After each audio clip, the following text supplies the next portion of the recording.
Oke, balik lagi guys sama gue Tustruk. Kali ini gue baru pulang San Mori ya. Jadi hari ini gue pingin bahas sedikit sesuatu konten lah mengenai Ninja RR di pagi hari, dan mudah-mudahan kabar kalian sehat-sehat juga ya gitu. Jadi pagi hari ini mungkin gue bakal bahas mengenai mitos atau fakta di Ninja RR 2 tak ya gitu. Jadi ada beberapa hal menurut gue mengenai mitos atau fakta ini di Ninja RR 2 tak. Kalau bisa dibilang ini sebenarnya bersifatnya subjektif ya gitu, nggak melulu yang kayak oh ya ini bakal mitos atau fakta. Ini subjektif aja dari gua. Jadi buat lu semua mungkin yang punya persepsi lain bisa komen, bisa ngasih masukan juga gitu. Siapa tahu lu punya sudut pandang lain ya kan gitu, sudut pandang yang memang menurut lu sebenarnya nggak seperti yang gue bilang. Jadi gue disclaimer dulu, biasanya kan ada hal-hal yang mungkin menurut lu nggak sesuai sudut pandangnya sama gue gitu, karena kan setiap ininya beda-beda gitu, persepsi orang kan nggak mungkin sama ya. Jadi ini sudut pandangnya gue aja. Kalau misalnya lu punya sudut pandang lain, itu oke aja, bebas, karena gue nggak pernah mengkotak-kotakan atau mengkategorikan orang ya gitu. Kalau misalnya mereka punya sudut pandang ya silakan aja gitu. Mungkin yang gue akan bahas di sini gue bagi dari 5 poin kali ya gitu. Jadi menurut gue nggak akan gue bahas semua karena pasti panjang dan lebih dari satu ini nanti jadi ya satu movie ntar jatuhnya, detiknya banyak soalnya. Nah mungkin gue bakal bahas yang pertama dulu ya, terkait mitos atau fakta yang banyak orang omongin, itu oli samping. Jadi banyak khusus hubungan dengan oli samping nih istilahnya. Jadi ada orang bilang, bang, oli samping tuh sebenarnya perlu dicampur ke tangki atau enggak, karena buat menghindari dari nge-gym. Kalau menurut gue itu fakta ya. Jadi karena kan oli samping itu tugasnya itu buat melumasi si kinerja motor Ninja RR ya gitu. Dimana Ninja RR kan pasti ada oli sampingnya karena 2 tak. Nah terus perbedaannya adalah kalau misalkan oli samping lu nggak dimasukin ke tangki, itu biasanya bakal beda tuh. Kalau misalkan motor-motornya memang ini ya udah agak sedikit dinaikin atau di bore up atau dimodif, biasanya itu beda tuh. Dia perlu oli samping buat di bensinnya kayak gitu. Nah terus kenapa gue bilang fakta? Pertama itu juga mempengaruhi ya, istilahnya kalau bisa gue bilang oli samping tuh berguna banget buat Ninja RR. Masukin ke dalam tangki untuk mencegah atau khawatir ya gitu oli samping lu mungkin pompanya tidak jalan gitu. Nah itu biasanya untuk melumasi itu oli samping dimasukin ke tangki bensin. Nah terus perbedaannya lagi adalah kalau misalkan oli samping lu cuman dari pompa, kalau misalnya motor lu masih baru oke ya gitu, maksudnya motornya keluaran tahun baru lah gitu, 2024 sampai 2025 sekarang gitu oke. Cuman kalau misalkan motor lu masih yang kayak keluaran tahun lama kayak gini gitu, riskan juga gitu, khawatir juga. Karena kan kalau misalnya motor tahun lama itu kan kita nggak tahu ya kinerja oli sampingnya kayak gimana, pompa bensinnya kayak gimana, karena kan pasti berbeda-beda ininya ya, apa kekuatan barangnya. Jadi kan kita nggak tahu gitu istilahnya. Nah, perlu adanya alternatif dimana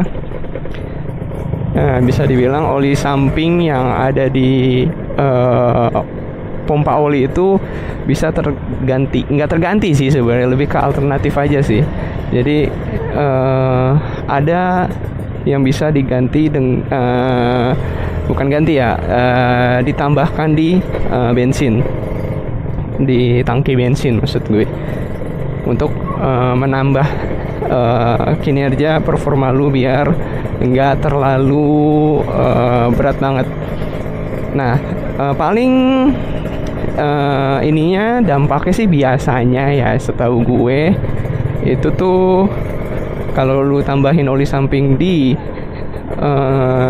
tangki kan itu kan langsung mempengaruhi ya gitu, berpengaruh ke istilahnya langsung ke bensin lu gitu. Nah itu biasanya ya gitu, nanti keraknya jadi lebih banyak gitu dibandingkan oli samping dari pompanya langsung.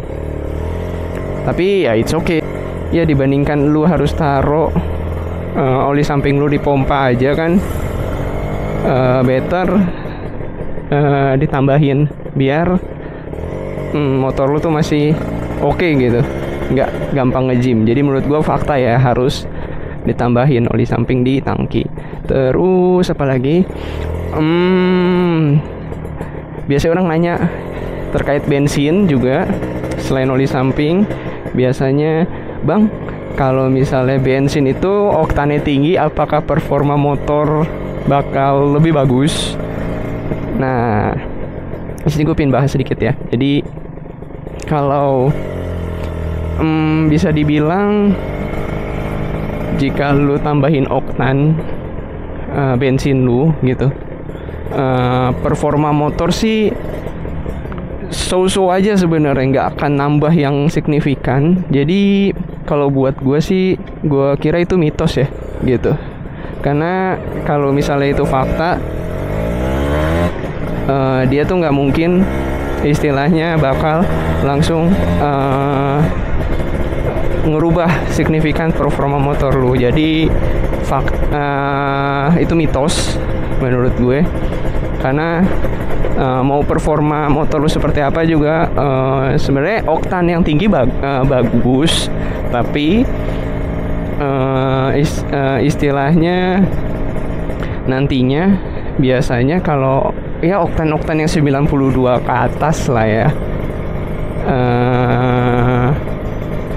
92 apa 90 ya, gue agak lupa deh. Pokoknya yang round 92 ke atas itu kayak Pertamax ataupun kayak Shell yang super, terus yang Pertamax Turbo atau Shell yang di atasnya gitu, yang lebih high premium, sebenarnya nggak ngaruh-ngaruh banget. Jadi sebenarnya itu lebih ke arah mitos aja sih, nggak semua oktan tinggi itu pasti bakal jadi fakta bahwa dia bakal ningkatin performa motor lu. Enggak juga sih gitu. Terus apalagi biasanya selain tadi oktan bensin itu mitos menurut gue, bisa mempengaruhi performa. Terus selanjutnya yaitu mengenai pas running idle ya gitu istilahnya, pas motor lu lagi dipanasin. Banyak juga yang nanya ke gue, bang, apa iya kalau misalnya manasin motor pagi hari itu butuh waktu 30 menit? Enggak guys, itu mitos ya.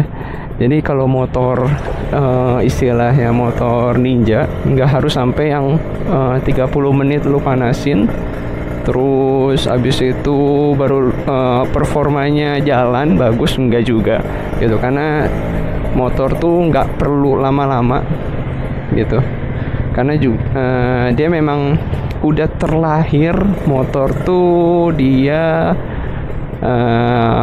memang udah di punya tenaga gitu. Maksudnya dalam arti nggak harus yang kayak dia harus dipanasin 30 menit, nggak terlalu harus kayak gitu.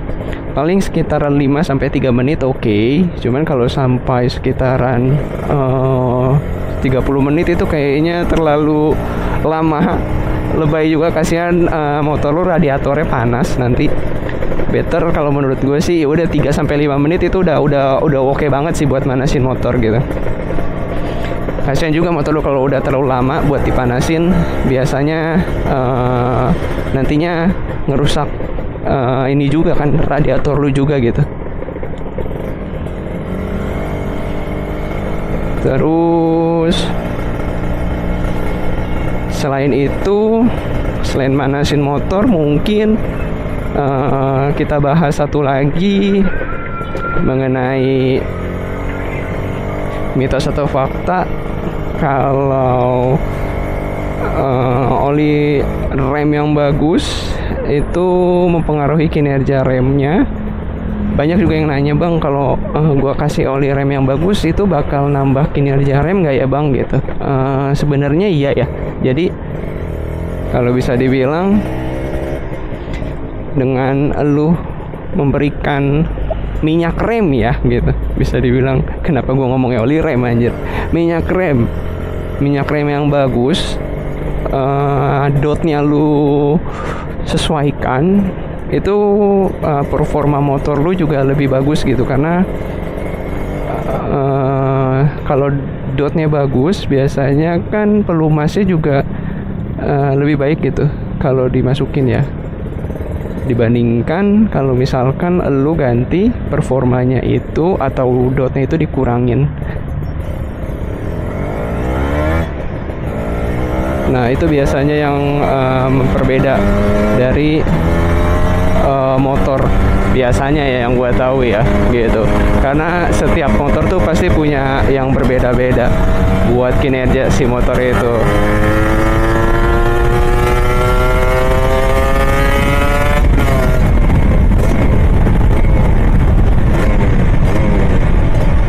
Jadi nggak semua motor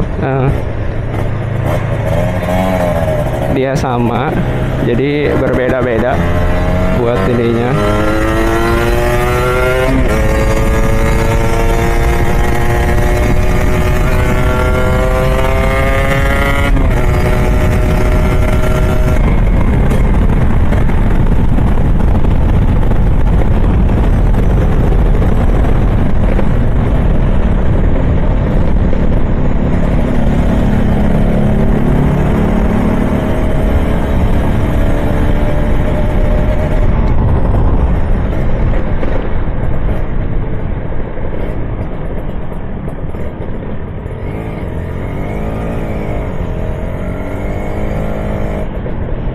Menurut gue pelumas motor yang dia bagus, dia pasti bakal ngasilin ya gitu untuk si remnya itu lebih baik lagi, biasanya gitu. Jadi kalau gue bilang fakta kenapa untuk minyak rem itu harus dotnya yang bagus, karena istilahnya dia bakal melumasin motor lu. Jadi perlu istilahnya minyak rem yang sesuai lah sama motor lu, kayak gitu.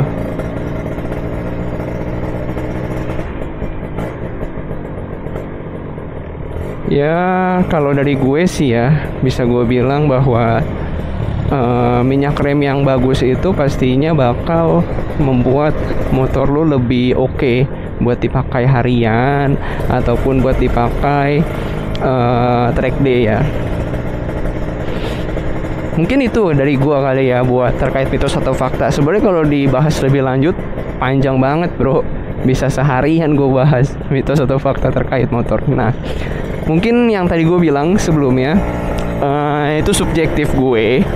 Jadi setiap orang pasti punya subjektifnya masing-masing, punya pemikiran masing-masing.